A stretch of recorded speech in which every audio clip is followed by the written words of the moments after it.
More than 1,000 workers fall each year from elevated work areas in Oregon.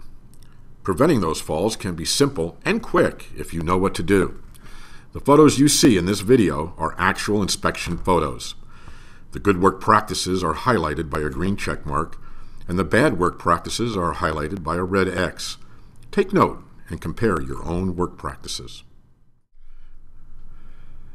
As a compliance officer, one of the most frequently asked questions I hear is, when do I need to use fall protection? From a best practice standpoint, I would ask you, how far are you willing to fall? How far can a person fall without being hurt is another question I'm often asked. I don't really think there's a correct answer to that question. Here at Oregon OSHA, we've investigated fatal falls from 18 inches to over 70 feet. In addition, investigations have also looked at non-fatal falls in that same range. There are also reports of humans falling thousands of feet and not being killed. All I know is, no one likes to fall. I have had people tell me during interviews that they have been trained how to fall, that they can catch themselves on the gutter, or they will just land on their feet like a cat. They aren't really thinking about the mechanics of falling. We fall for a variety of reasons: losing our balance, slipping, getting lightheaded. These are causes of some falls, and none of those reasons will allow you to prepare. Falls are uncontrolled. And if you don't believe me, talk to someone who has fallen. Could they stop themselves? In Oregon, no one is allowed to fall when they work over dangerous areas or equipment, such as the hazard presented in this slide. The trigger height for using fall protection in this instance is 0 feet above the lower level. Whenever there is a change in elevation of more than 19 inches, you are required to provide a ramp or stairs. Now, why would this be an issue? First, 19 inches is enough of a drop that it can tear up your knees or ankles. If we step onto uneven ground or debris, that sore, twisted ankle can easily become a broken ankle. Now that we've gotten a ramp or stairs installed, make sure that you can't fall from it. If the ramp has more than 4 risers or has more than a 30-inch drop, you need to install a handrail. We all have slipped on the stairs, especially when we've had our hands full. So it's important to have a handrail to grab or bump against to avoid a fall. Once we have constructed our walls, the floor is considered established. This means that all openings in the wall and the walking surface need to have guards in place to keep people from falling through. Any openings that allow you to fall more than 6 feet must be protected. Some examples would be window openings and openings in the floor at newly constructed stairways. A roof is considered a working surface.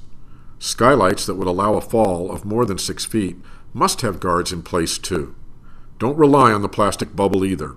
The skylight glass must be rated for protection against falls.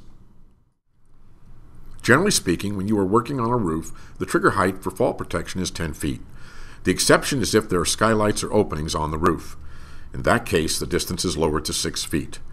Make it simple for supervisors and employees, and use 6 feet as your trigger height for all potential falls anywhere on the job site.